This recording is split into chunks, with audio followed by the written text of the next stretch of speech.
this window there's hard water, which we take off too. We'll scrape it off for you.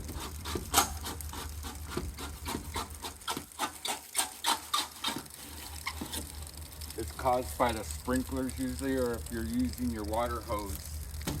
So you really don't want to use your water hose on your windows.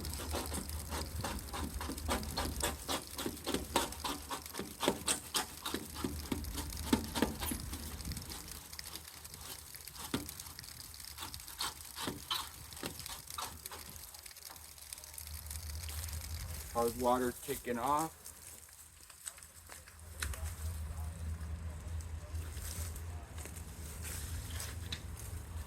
We'll clean your tracks as well.